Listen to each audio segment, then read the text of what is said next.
Alhamdulillah nahmaduhu wa nasta'inuhu wa nastaghfiruh wa na'udzu billahi min shururi anfusina wa min sayyiati a'malina may yahdihillahu fala mudilla lahu wa may yudlil fala hadiya lahu asyhadu an la ilaha illallah wahdahu la syarika lahu wa asyhadu anna Muhammadan abduhu wa rasuluh. Allahumma salli wa sallim wa zid wa barik wa an'im ala nabiyyina Muhammadin wa ala alihi wa sahbihi ajma'in. Qala Allah Ta'ala ya ayyuhalladzina amanu taqullaha wa qulu qawlan sadida yuslih lakum a'malakum wa yaghfir lakum dunubakum wa may yuti'illaha wa rasulahu faqad faza fawzan 'azima. Thumma amma ba'd. Ma'asyiral muslimin, jamaah salat maghrib, Bapak Ibu, saudara-saudari yang sama dirahmati dan dimuliakan oleh Allah.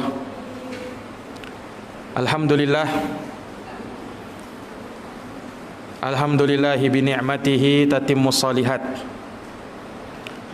Segala puji hanya bagi Allah yang dengan nikmat-nikmatnya tertunai segala amal-amal kebajikan. Kita bersyukur kepada Allah atas segala nikmat, kemudahan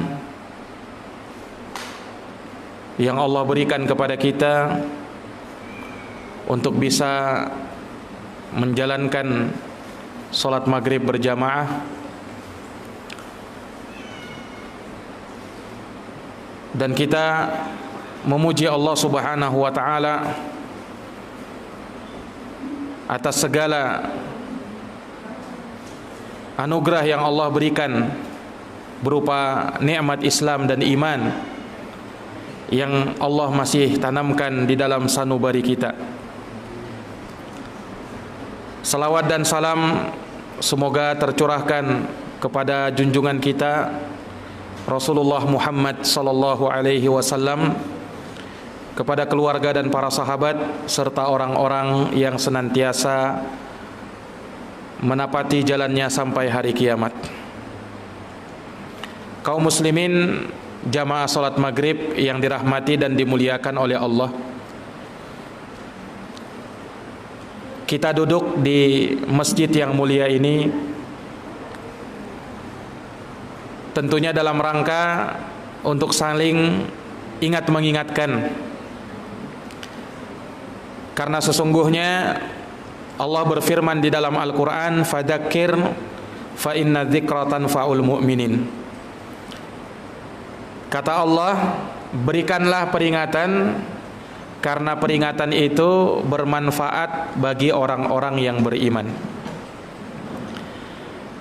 Maka tentunya sebaik-baik peringatan adalah apa yang difirmankan oleh Allah dalam Quran dan apa yang disabdakan oleh Rasulullah di dalam hadits-haditsnya yang sahih. Dan kita duduk pula di tempat ini dalam rangka at-tanasuh, saling nasihat menasihati untuk bisa menepati kebenaran dan kesabaran. Karena itulah jalan kebahagiaan yang bisa menyelamatkan kita dari berbagai macam kerugian.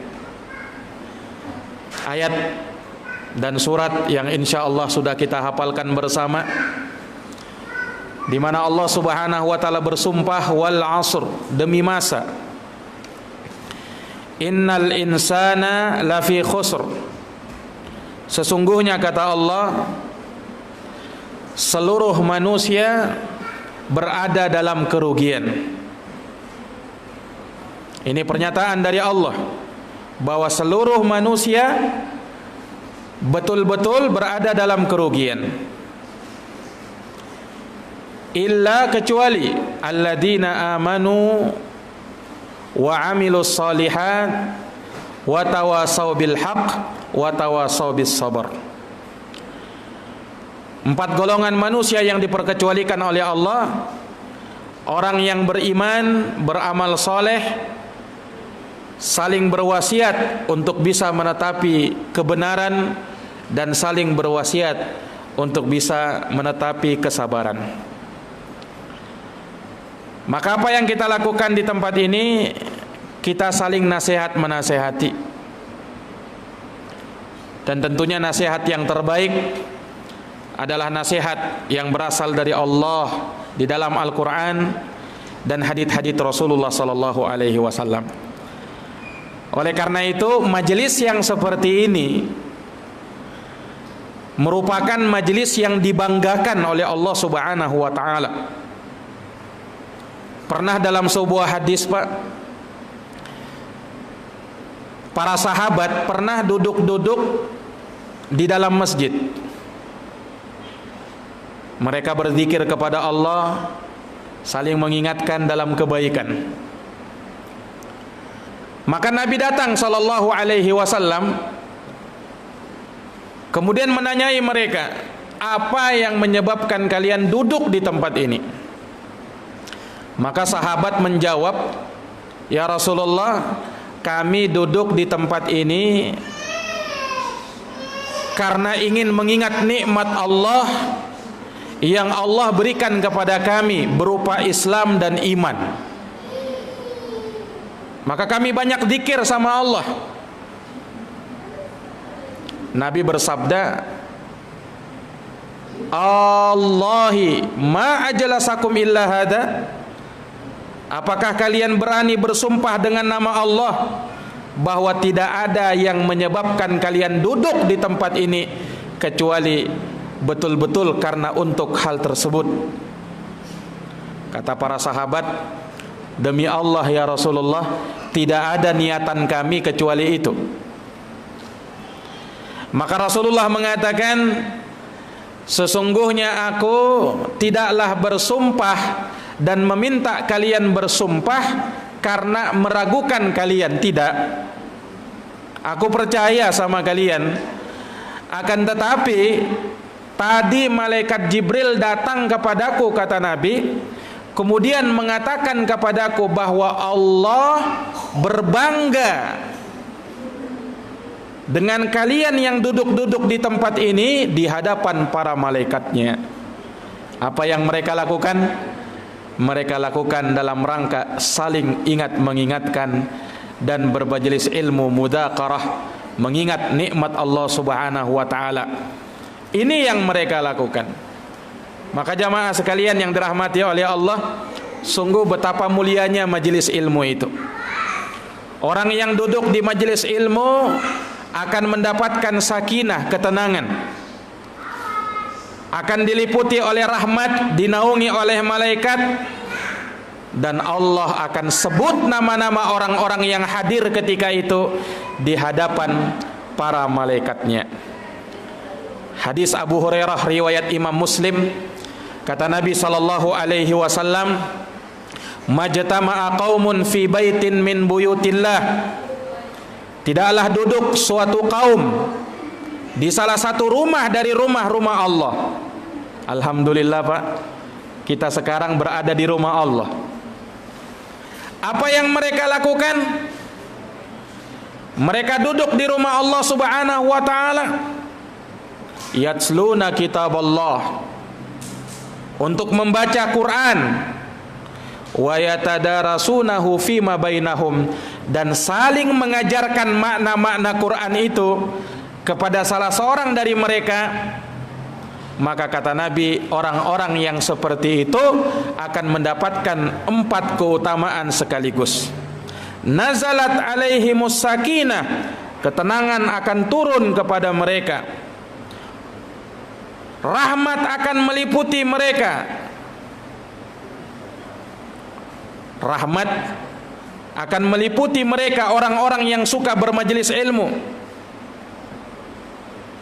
wa haffathumul malaikah, malaikat akan meliputi mereka, mengelilingi majelis mereka, wa dzakarahumullahu taala fi man indah, dan nama-nama orang-orang itu akan disebut oleh Allah di hadapan para malaikat.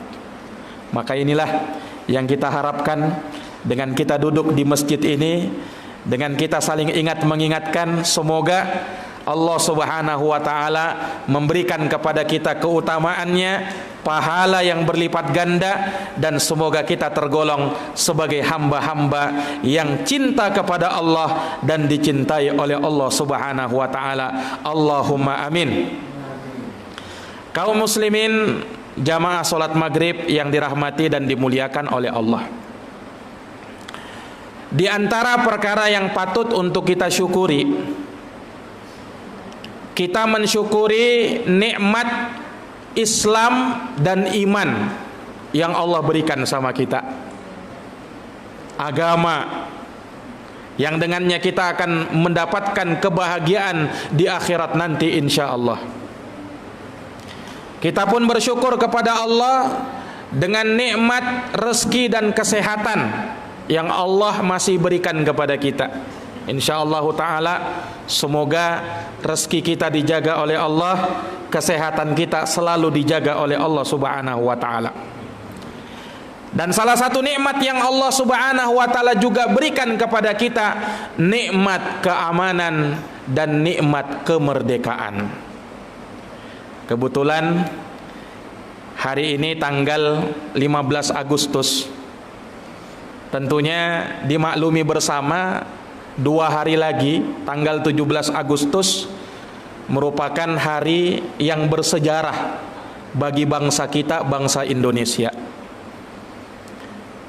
di mana pada hari itu yang bertepatan dengan hari Jumat tanggal 17 Agustus 1945, yang saat itu ternyata bertepatan dengan tanggal 9 Ramadan, Presiden pertama kita Insinyur Soekarno memproklamirkan kemerdekaan Indonesia. Hingga sejak saat itulah Indonesia menjadi negara yang bebas dari penjajah. Hingga saat itulah negara Indonesia menjadi negara yang merdeka. Maka nikmat kemerdekaan ini perlu kita jaga sebagai salah satu nikmat besar yang Allah berikan kepada bangsa ini, Pak.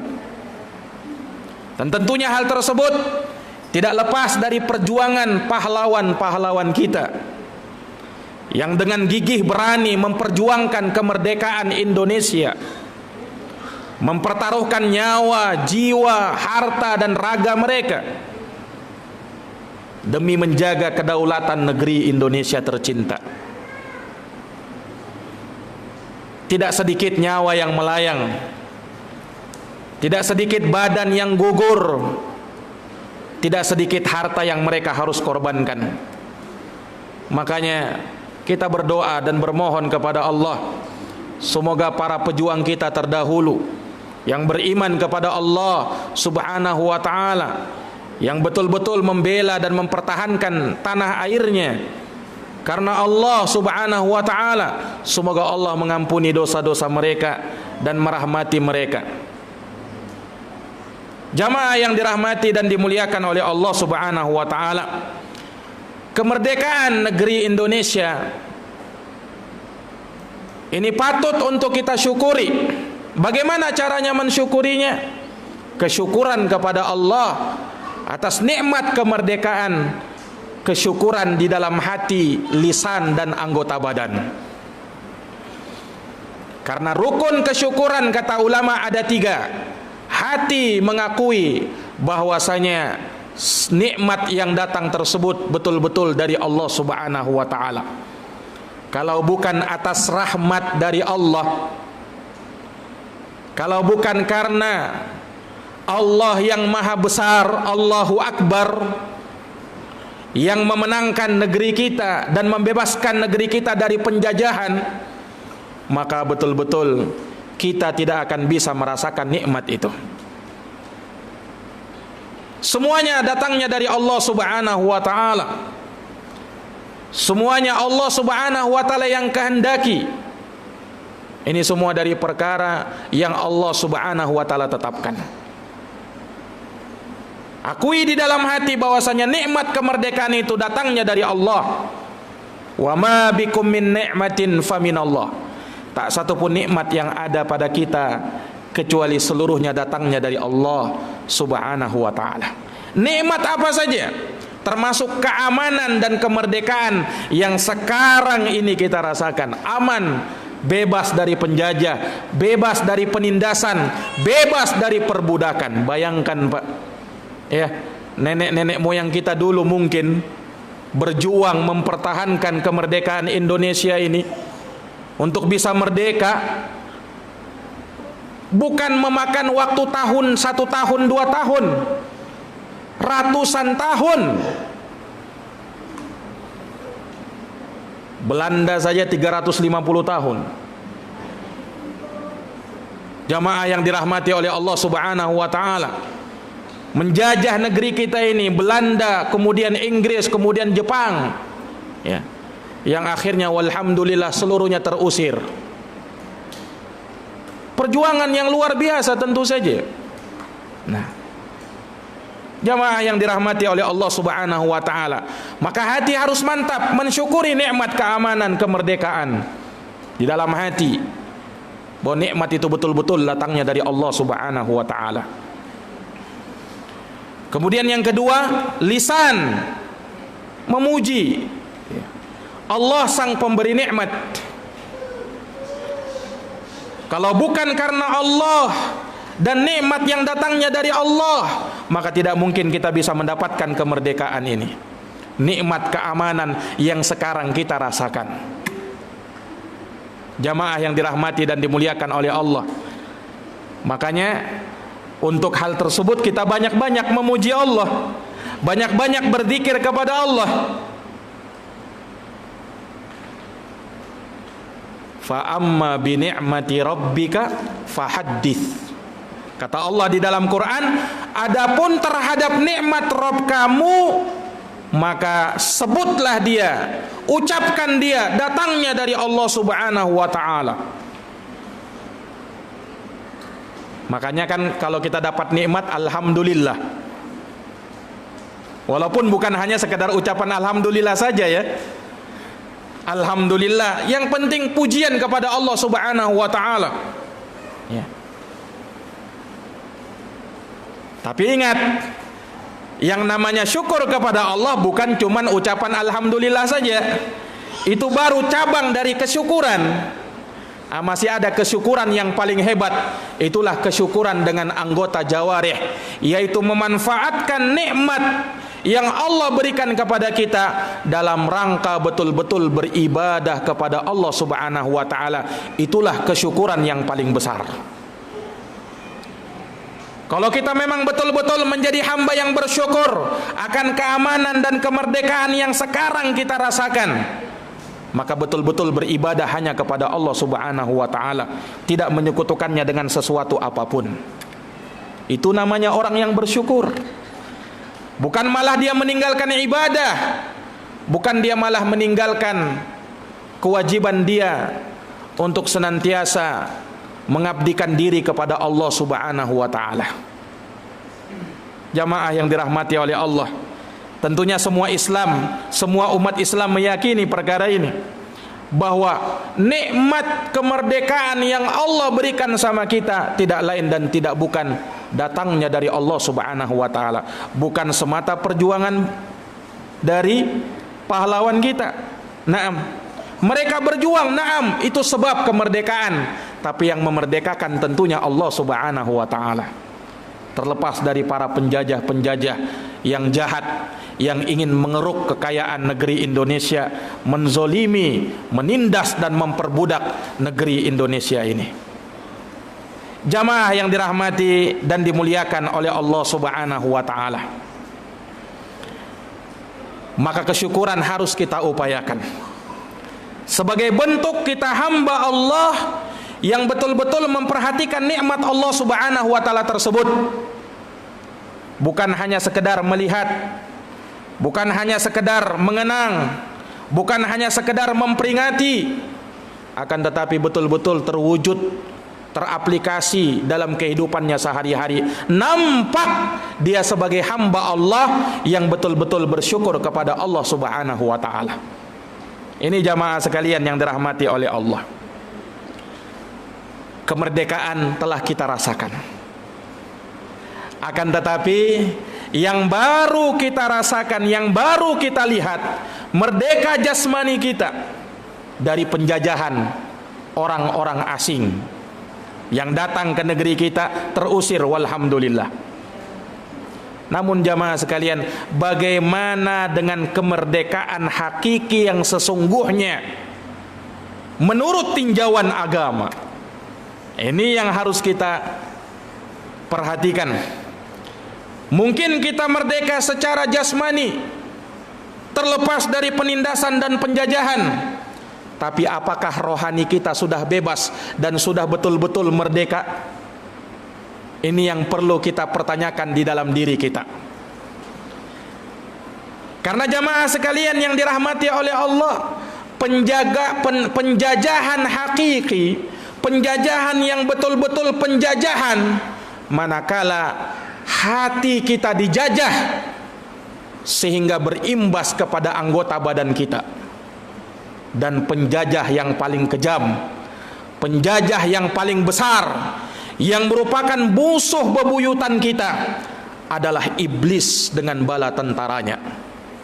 Itulah penjajah yang sesungguhnya jamaah sekalian. Dia musuh tak terlihat, dalam keadaan dia bisa melihat kita. Innahu yarakum huwa wa qabiluhu min haitsu la tarawnahum. Iblis dengan bala tentaranya mampu melihat kita dari arah yang kita tidak mampu melihat iblis dan bala tentaranya itu. Jamaah yang dirahmati oleh Allah, iya kan? Mereka musuh kita yang nyata. Inna syaitana lakum adu fattakhiduhu aduwa. Sesungguhnya syaitan itu musuh bagimu, kata Allah, maka jangan jadikan teman syaitan itu, jadikan betul-betul musuh bebuyutan bagi kamu. Lihat bagaimana penjajahan iblis, Pak. Penjajahan syaitan kepada anak cucu Adam. Bahkan dia mulai kebencian tersebut, permusuhan tersebut, kedengkian tersebut semenjak Allah menciptakan nenek moyang kita, Nabiullah Adam alaihissalam beserta istrinya Hawa. Tatkala Allah ciptakan Adam dengan kedua tangannya, Allah perintahkan kepada para malaikat, kepada iblis, sujud kamu kepada Adam. Fasajadu, seluruhnya mereka sujud kecuali satu yang tidak mau sujud, iblis. Aba wastakbar, dia enggan dan menyombongkan diri, tidak mau sujud. Kenapa? Iblis mengatakan seperti ini, Pak. Khalaqatani min nar wa khalaqatahu min tin. Ya Allah, bagaimana mungkin saya bisa sujud dengan si Adam ini, sementara kau ciptakan saya dari api dan dia cuman dari tanah. Iblis menyangka bahwasanya dia lebih mulia, api lebih mulia daripada tanah. Tidak mungkin saya sujud kepada Adam. Membangkang dengan perintah Allah Subhanahu wa ta'ala. Maka semenjak itu Allah kutuk iblis dengan bala tentaranya dan ditetapkan sebagai penghuni neraka jahanam nantinya. Para jamaah sekalian yang dirahmati oleh Allah, karena iblis telah dicap sesat oleh Allah, dimurkai oleh Allah, dan akan mewarisi neraka jahanam nantinya, iblis minta tangguh sama Allah. Minta tangguh umurnya supaya dipanjangkan. Untuk apa? Untuk bisa menggoda anak cucu Adam. Kami tidak mau masuk neraka sendirian, kata iblis. Kami akan bawa pengikut-pengikut kami dari anak keturunan cucu Adam ini. Iblis bersumpah, Pak. Iya. Iblis bersumpah di hadapan Allah, "Fabi izzatika la ughwiyannahum ajma'in." Kata iblis, demi kemuliaanmu ya Allah, aku akan sesatkan seluruh anak Adam. La ughwiyannahum ajma'in, aku akan sesatkan mereka seluruhnya. Para jamaah sekalian yang dirahmati oleh Allah, ini sumpah iblis di hadapan Allah Subhanahu wa taala sudah menanamkan permusuhan, kebencian kepada kita sebelum itu.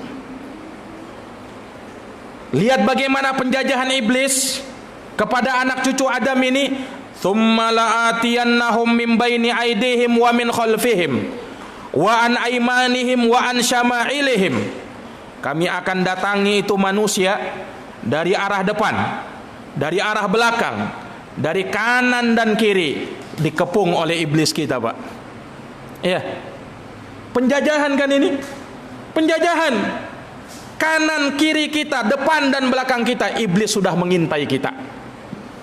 Imam Ibnu Katsir ketika menjelaskan ayat tersebut, beliau mengatakan bahwasanya iblis ini datang dengan bala tentaranya dari kalangan setan-setan dari arah depan kita. Dia akan membuat kita ragu dengan hari kiamat, sehingga membuat kita ini meragukan hari kebangkitan. Tidak mungkin adanya hari kebangkitan itu. Ragu dengan hal tersebut, sehingga apa? Lupa mempersiapkan bekal untuk di hari kemudian. Inilah serangan-serangan iblis kepada manusia, membuat kita lupa. Ya, sehingga kita tidak berbekal lagi dengan apa? Dengan bekal-bekal ketakwaan. Karena kita dibuat ragu sama iblis ini, tidak mungkin akan ada hari kiamat itu. Masa ketika kita sudah mati menjadi tulang belulang akan dibangkitkan lagi oleh Allah? Lihat, memberikan syubhat iblis ini, Pak. Dari arah depan kita, dari arah belakang kita, iblis dengan syayatin datang kepada kita dengan dunia. Nah, manusia ini dibuat cinta dengan dunia, sehingga apa? Lupa dengan agamanya, terbuai dengan kehidupan dunia yang fana. Padahal dunia itu sementara, ya. Namanya saja dunia, Pak.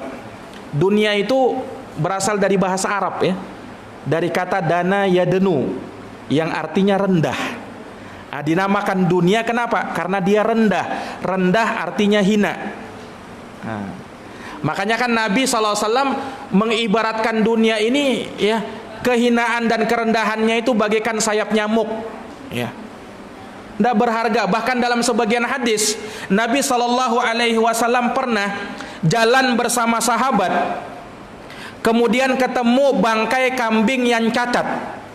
Ketemu bangkai kambing yang cacat, telinganya terpotong sebelah, Pak.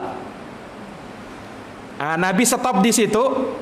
Kemudian Nabi ambil bangkai kambing itu, Nabi tawarkan ke sahabat. Kata Nabi, siapa di antara kamu yang mau membeli bangkai kambing ini dengan harga sekian? Aneh kan pertanyaan Nabi ini? Ini pertanyaan kok, iya. Tapi ini Nabi yang bertanya. Ya mungkin kalau bukan Nabi, ya mungkin mereka kurang ajar ini. Kok bangkai ditawarkan sama kita?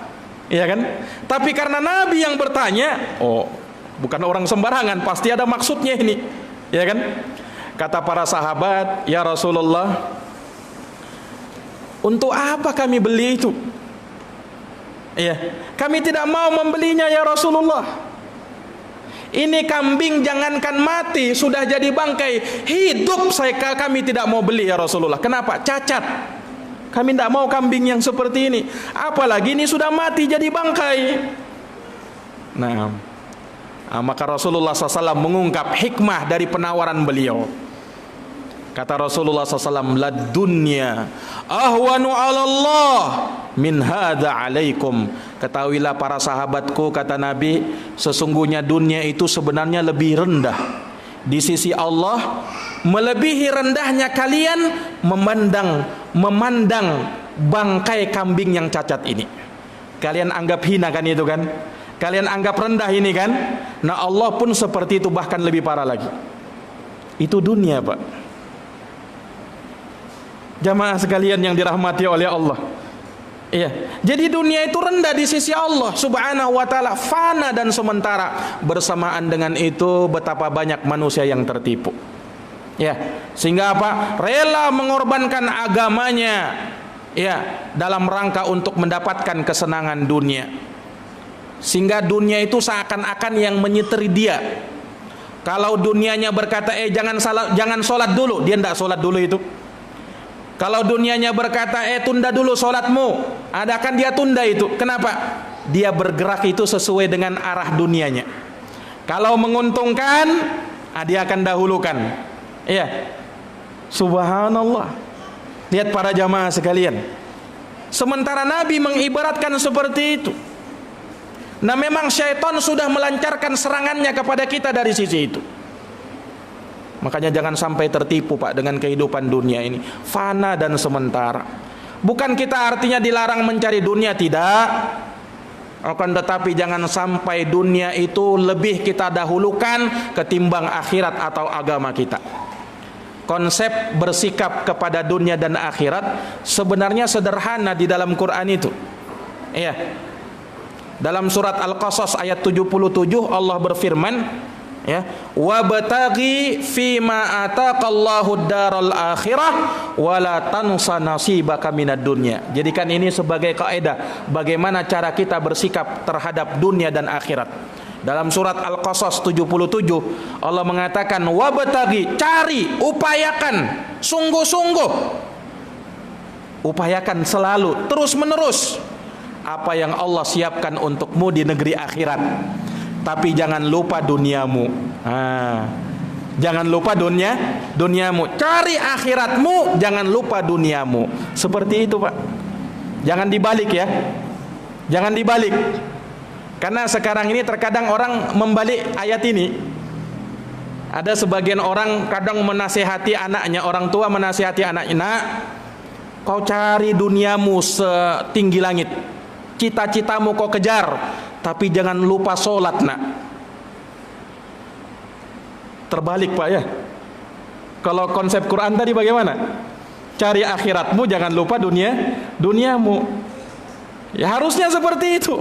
Sehingga kalau nanti kita cari dunia kita jangan lupa akhirat, berarti yang lebih diutamakan dunia atau akhirat? Dunia, sementara kita ini hidup untuk akhirat. Ya. Kampung kita sebenarnya adalah negeri akhirat. Kita di dunia ini berjalan Pak, ibarat seperti seorang pengembara, ya, seorang musafir. Dunia ini tempat persinggahan. Masih ada kehidupan lagi setelahnya. Masih ada lagi kehidupan setelahnya. Tidak bisa dibandingkan Pak kehidupan kita dengan kehidupan akhirat. Kita ini hidup berapa lama paling? Ya, kata Nabi SAW, a'maru ummati ma baina sittina wa sab'in. Umurnya umatku itu rata-rata antara 60 sampai 70 tahun. Umurnya umatku kata Nabi. Nabi meninggal umur berapa Pak? 63 tahun. Umurnya Nabi SAW. Nah, umurnya umat Nabi antara 60 sampai 70 tahun. Jamaah sekalian yang dirahmati oleh Allah. Iya. Kalau kita bandingkan dengan negeri akhirat, tidak bisa dibandingkan Pak. Fase-fase yang nanti harus kita lewati. Jangankan itu, ketika kita mati dibangkitkan oleh Allah di padang mahsyar, kita menunggu berapa lama Pak? Kita menunggu berapa lama? 1 hari yang kadarnya sama dengan 50.000 tahun menurut perhitungan kita di dunia. Paling rendahnya 1000 hari Pak. Paling rendahnya ya 1000 tahun Pak. 1 hari di akhirat itu. Fi yaumin kana miqdaruhu khamsina alfasanah. Dalam sebagian ayat fi yaumin kana miqdaruhu alfasanah, 50.000 atau 1000. Nah, jamaah yang dirahmati oleh Allah, itu masa kita menunggu. Nabi mengabarkan ketika ya orang-orang yang nanti akan dihisap oleh Allah masuk surga atau masuk neraka. Kata Nabi, orang miskin lebih dulu masuk surga daripada orang kaya. Kenapa? Karena kalau orang kaya terlalu banyak yang harus dihitung. Orang miskin langsung masuk surga, tidak ada yang dihitung lagi. Ya kan? Kata Nabi, perbandingan antara orang miskin dengan orang kaya masuk surga, perbandingannya cuma jarak setengah hari. Setengah hari ukuran akhirat. Kalau 1 hari 1000 tahun di sini, setengah hari berapa tahun Pak?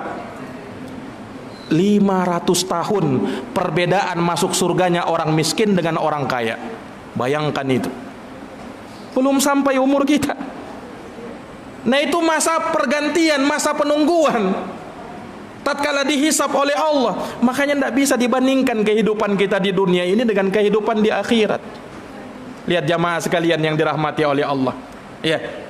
Bagaimana serangan dan jajahan-jajahan syaitan itu kepada kita. Datang dari arah depan kita dengan akhirat kita membuat kita ragu. Datang dari belakang kita membawa dunia sehingga membuat kita terlena dengan kehidupan dunia. Dari arah kanan kita, syaitan datang kepada kita memberikan syubhat, kerancuan-kerancuan dalam berpikir. Iya. Sehingga membuat kita ini ragu di dalam agama kita. Sebelah kiri kita syaitan datang kepada kita dengan membawa maksiat sehingga membuat kita terlena dengan perbuatan maksiat kepada Allah Subhanahu wa taala. Inilah penjajahan yang sesungguhnya, Pak. Penjajahan syaitan. Ya. Penjajahan syaitan. Nah. Dan kalau kita tidak memiliki bekal iman, ilmu yang mapan dan kesabaran, maka kita akan terus dikuasai dan dijajah oleh syaitan. Iya. Makanya jamaah sekalian yang dirahmati oleh Allah, para ulama menyebutkan bahwasanya perkara yang paling ampuh untuk kita bisa menangkal syaitan, yang paling utama adalah keikhlasan kepada Allah Subhanahu wa taala. Iya, syaitan tidak mampu mengganggu, Pak, orang-orang yang ikhlas itu. Syaitan menyerah dengan orang-orang yang ikhlas itu. Lihat ketika iblis bersumpah di hadapan Allah, fa bi'izzatika la ughwiyannahum ajma'in illa ibadaka minhumul mukhlasin. Demi keperkasaan dan keagunganmu ya Allah, kusesatkan itu seluruh manusia kecuali satu orang, satu golongan yang aku tidak mungkin bisa menyesatkan mereka. Siapa itu? Ibadaka minhumul mukhlasin, yaitu hamba-hambamu yang diberikan keikhlasan. Lihat, syaitan tidak mampu ganggu ini. Ya, kalau sudah diberikan keikhlasan, tidak akan mampu syaitan mengganggunya. Ini jamaah sekalian yang dirahmati dan dimuliakan oleh Allah Subhanahu wa taala. Makanya ya, dari perkara yang merupakan dasar agama kita ya adalah keikhlasan. Amalan tidak mungkin diterima oleh Allah kecuali dasarnya ikhlas. Kalau tidak ada ikhlas, biar bagaimanapun sholat kita, biar bagaimanapun puasa kita, biar setinggi apapun sedekah kita, ya, biar kita haji tiap tahun, tidak akan mungkin amal ibadah kita diterima oleh Allah. Kenapa? Kalau tidak ikhlas berarti syirik. Dan syirik dosa yang paling besar, dosa yang menghapuskan amalan. Percuma kita sholat, percuma kita zakat, percuma kita sedekah, percuma kita haji umrah, kalau kita ya sholat cuman pengen supaya dikatakan sebagai orang alim, ahli ibadah. Percuma kita melakukan ibadah haji dan umrah kalau kita cuman supaya dapat gelar haji dan hajah. Percuma, Pak. Kenapa? Tidak ada keikhlasan. Ya. Dan orang yang tidak ikhlas, amalnya tidak mungkin diterima oleh Allah. Sia-sia. Dalam Quran dikatakan wa qadimna ila ma amilu min amalin faja'alnahu haba'an mansura. Kami hadapi amalan yang mereka kerjakan, lalu kami jadikan amalan tersebut bagaikan debu yang berterbangan, tidak berguna. Makanya jamaah sekalian, ikhlaskan ibadah itu hanya kepada Allah. Jangan pernah kita menyentuh kesyirikan. Sebab kalau kita masih melakukan kesyirikan kepada Allah, berarti kita ini betul-betul masih dijajah. Ya, masih dijajah. Para jamaah sekalian yang dirahmati oleh Allah, makanya pembahasan pelajaran tentang tauhid ini terus harus diulang-ulang. Tidak sedikit dari kaum muslimin ya yang masih percaya dengan benda-benda keramat, jimat-jimat yang dia agungkan, yang dia besarkan selain Allah. Ya, masih percaya dengan benda-benda pusaka yang katanya nanti bisa membuat kebal atau bisa mendatangkan manfaat dan menghilangkan mudarat. Betapa banyak yang masih mempercaya hal tersebut, bahkan menggantungkan jimat-jimat, padahal Nabi mengatakan man ta'allaqa tamimatan faqad asyrak. Siapa yang menggantungkan jimat-jimat maka sungguh dia telah berbuat syirik. Ini sabda Nabi, Pak. Ada pernah sahabat, salah seorang sahabat di zaman Nabi memakai gelang dari kuningan. Pakai gelang dari kuningan dia. Dilihat oleh Nabi, Nabi tanya, "Mahadihi?" Apa itu gelang yang kau pakai itu? Apa itu, kata Nabi? Kata sahabat ini, "Ya Rasulullah, minal wahiyah." Ini penangkal penyakit ya Rasul. Ini untuk tolak bala ya Rasul. Aku pakai gelang ini. Lihat apa kata Rasulullah SAW, Pak. Inziha, lepaskan itu gelang yang seperti itu. Fa innaha la taziduka illa wahna. Karena sesungguhnya gelang yang seperti itu tidaklah menambah pada dirimu kecuali kelemahan. Wa in mutta wahya alaika ma'aflah ta'abada. Kalau kau mati dan gelang itu masih ada padamu, kau tidak akan pernah beruntung selama-lamanya, kata Nabi. Lihat, Pak. Kenapa? Kesyirikan kepada Allah Subhanahu wa taala mengurangi tawakal kita sama Allah. Kita kan, bukankah kita tawakal hanya kepada Allah, bukan kepada jimat, ya kan? Hanya kepada Allah. Wa 'alallahi fatawakkalu in kuntum mu'minin. Hanya kepada Allah kita bertawakal kalau kita betul-betul orang yang beriman. Ada pada zaman sekarang ini orang bertawakal kepada jimat untuk cari rezeki. Ya, bersandar kepada jimat untuk cari rezeki. Kalau saya pakai ini, niscaya rezeki saya lancar. Kalau saya pakai jampi-jampi ini, pakai ini, niscaya laris manis jualan saya.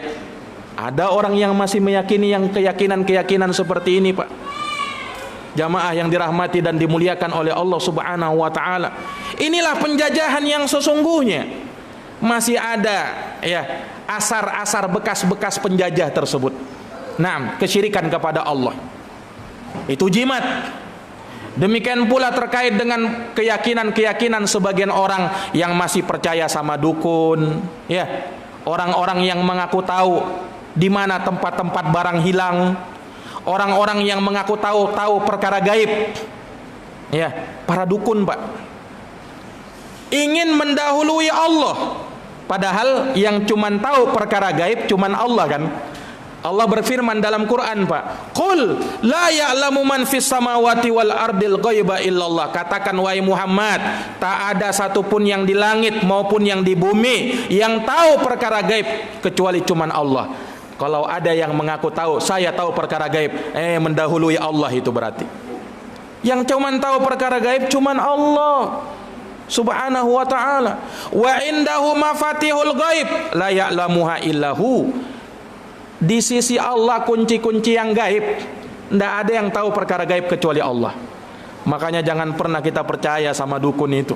Ya, tinggalkan perdukunan, karena itu hanyalah kesyirikan kepada Allah Subhanahu wa taala. Makanya Nabi mengancam, Pak. Dalam hadis yang sahih riwayat Imam Abu Daud, kata Nabi, "Man ata arrafan fasa'alahu an syai'in lam tuqbal lahu salatun arba'ina yauman wa fi riwayatin arba'ina laila." Siapa yang datang ke dukun, bertanya kepada si dukun, tanya apa saja kepada si dukun, solatnya tidak diterima 40 hari 40 malam, kata Nabi SAW. Ini hadisnya Nabi, Pak.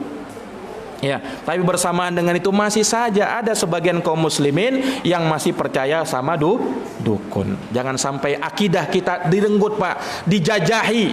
Kita punya akidah Islam yang hanya percaya sama Allah, tidak kepada selain Allah Subhanahu wa taala. Jamaah yang dirahmati oleh Allah, waktu yang membatasi kita, ya. Semoga kajian kita di malam hari ini memberikan manfaat dan tambahan ilmu bagi kita semuanya. Wassallallahu ala nabiyina Muhammadin wa ala alihi wa sahbihi wasallam. Taib, mungkin ada yang mau bertanya dari jamaah sekalian sebelum kita tutup, Pak. Taib, silakan. Waalaikumsalam warahmatullahi wabarakatuh.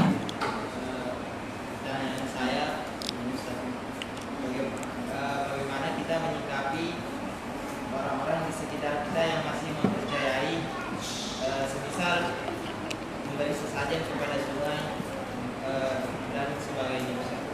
Taib. Jazakumullah khairan atas pertanyaan dari saudara. Beliau bertanya bagaimana sikap kita terhadap sebagian orang-orang yang masih memberikan sesajen kepada sungai, ya, buang-buang makanan ke sungai dan seterusnya. Bagaimana sikap kita? Kalau dia dari kalangan kaum muslimin, nasihati dia, ya. Karena kebanyakan dari kita kaum muslimin mungkin masih belum tahu ilmunya, Pak. Ya, mungkin masih jahil, masih belum tahu. Maka diingatkan, diajarkan yang seperti ini tidak boleh, sampaikan dalilnya. Ya, kita Islam itu sebenarnya tidak menentang adat dan budaya, enggak. Kecuali adat budaya yang bertentangan dengan Islam, itu saja. Ya, adat dan budaya, kalau hal tersebut tidak bertentangan dengan agama, jalankan dia, hidupkan dia, tidak masalah. Tapi kalau sudah bertentangan dengan agama, ya, bertentangan dengan Islam, ya kita tinggal tanya diri kita, mau dahulukan agama kita atau ini, ya kan? Nah, ini jamaah sekalian, maka kita ajarkan, ya kemungkinan banyak dari kaum muslimin, ya semoga Allah mengampuni dosa-dosa kita dan dosa-dosa mereka, ya mungkin tidak tahu, kita ajari, kita ingatkan. Ya, memang terkadang ya orang-orang yang mungkin masih terpengaruh dengan adat kebudayaan, ya, akan tetapi terkadang masih ada bau-bau kesyirikan kepada Allah Subhanahu wa taala, sulit untuk melepaskannya. Tapi kalau diajarkan seperti ini agama dengan baik, dijelaskan dalil-dalilnya, ya kan, dari Quran dan Sunnah, kita tidak mengambil kecuali dari Quran dan hadisnya Nabi Sallallahu Alaihi Wasallam. Kita jelaskan kepada mereka bahwasanya perkara yang seperti ini, ya perkara yang seperti itu adalah perkara yang bertentangan dengan ajaran Islam. Ya, jelaskan dengan hikmah, jelaskan dengan baik, karena sekali lagi banyak dari kaum muslimin yang mungkin masih belum tahu, yang mungkin masih belum sadar. Maka diingatkan, disadarkan supaya kembali kepada akidah Islam. Dan kita doakan mereka, ya Allahumma gfir lil muslimina wal muslimat wal mu'minina wal mu'minat. Itu doa kita kan? Ya Allah, ampunilah kaum muslimin dan kaum muslimat, kaum mukminin dan kaum mukmin, ampuni dosa-dosa mereka ya Allah. Baik mereka lakukan karena sengaja atau tidak sengaja, baik mereka lakukan karena tahu atau tidak tahu ilmunya. Ya, mudah-mudahan Allah Subhanahu wa taala mengampuni dosa-dosa mereka. Itu. Wallahu a'lam bishawab. Ada lagi, Pak? Ya. Waalaikumsalam warahmatullahi wabarakatuh.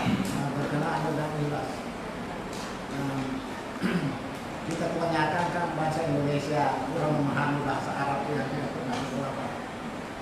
Jadi inilah yang berat di kampung-kampung ini kan, kadang-kala itu juga tuh umpamanya dia bersedekah 15 karena tidak tahu itu hukum, apa itu hukum Islam, maka kadang-kala kita satu nabi, tapi kadang-kala kita berikan nasihat tapi dia tidak mengerti, bilang aku tidak tahu. Jadi inilah, jadi itu aja Pak, supaya lebih ditinggal dia punya penjelasan. Iya. Iya. Iya, nah disinilah Pak memang pentingnya belajar agama itu. Ya, pentingnya kita belajar agama itu. Jadi kan yang namanya amalan dasarnya ilmu Pak. Ya kan? Yang namanya amalan harus didasari dengan ilmu. Makanya kita ini terkadang sibuk beramal tapi menambah ilmu kurang. Nah, inilah yang terkadang membuat kita ya tidak tahu hukum-hukum agama itu. Apalagi kan kita ini mayoritas kita mungkin tidak belajar bahasa Arab itu. Ya kan, tidak ngerti itu bahasa Arab, makanya untuk mengkaji agama itu kurang, ya kan, mengkaji agama itu kurang, karena kita keterbatasan ilmu kita, ya, makanya adanya kegiatan-kegiatan seperti ini sangat baik, ya, kita menghidupkan kembali, kita undang masyarakat di sekitar kita, ya kan, supaya mereka mau datang ke masjid, supaya mereka mau belajar juga, ya. Karena terus terang memang ya karena kejahilan lah yang menyebabkan banyak kerusakan. Ya, makanya para ulama menyebutkan bahwasanya penyakit yang paling berbahaya di tengah masyarakat ketika tidak mau belajar. Tidak mau belajar apa? Tidak mau belajar agama. Ya, agama ini Pak butuh kita pelajari. Agama ini butuh kita pelajari. Makanya Nabi bersabda, "Thalabul ilmi faridatun ala kulli muslim." Menuntut ilmu itu wajib atas setiap muslim. Tidak memandang usia, tidak memandang siapa dia, wajib menuntut ilmu agama. Ya, walaupun ya porsinya mungkin beda-beda, ya kan? Kalau kita mungkin belajar agama itu ndak harus kita mondok pesantren, masuk pondok pesantren, ya kan? Kalau memang kita punya waktu untuk masuk pondok pesantren, ya kalau tidak mungkin anak-anak kita yang kita masukkan pondok pesantren, belajar agama betul-betul dengan baik, ya kan? Terlebih di masa-masa sekarang ini, Pak. Ya kan, banyak kerusakan, anak-anak kita banyak mulai terbuai dengan perkara-perkara yang tidak bermanfaat terkadang. Ya butuh kita ajari agama kita. Kita yang orang tua yang sadar, kita ingatkan yang muda-muda, yang masih muda-muda ini, supaya generasi muda kita nanti betul-betul generasi yang dapat diridhoi dan dapat hidayah Allah Subhanahu wa taala. Makanya gerakan menuntut ilmu itu perlu kita hidupkan, Pak. Ya, gerakan menuntut ilmu, mempelajari ilmu agama, menghidupkan pengajian-pengajian di masjid-masjid itu penting. Ya, supaya kita betul-betul belajar Islam itu dengan benar, sesuai dengan dalil dari Quran, hadis Nabi, jangan terpedaya dengan perkara-perkara yang terkadang kita tidak tahu ini dilarang oleh agama, ya. Ternyata ketidaktahuan kita itu karena kita malas belajar, karena kita tidak mau belajar. Ya. Nah, makanya para jamaah sekalian yang dirahmati oleh Allah, penting kiranya ya kita menghidupkan pengajian-pengajian. Ketika kita melihat ada pengajian-pengajian majelis taklim seperti ini, panggil saudara-saudara kita, Pak. Panggil saudara-saudara kita ke masjid, datang supaya dengar ceramah di masjid, dengar pengajian di masjid, supaya bisa mendapatkan tambahan ilmu. Ya, supaya bisa mendapatkan tambahan ilmu. Nah, ini mungkin yang bisa mengobati. Wallahu alam bissawab. Taib, sudah waktu ya. Bapak Ibu yang dirahmati dan dimuliakan oleh Allah, jazakumullah khairan atas segala perhatiannya, mohon maaf atas segala kekurangannya. Kami akhiri dengan doa kafaratul majlis. Subhanakallahumma wa bihamdika asyhadu an la ilaha illa anta astaghfiruka wa atubu ilaik. Walhamdulillahirabbil alamin. Wassalamualaikum warahmatullahi wabarakatuh.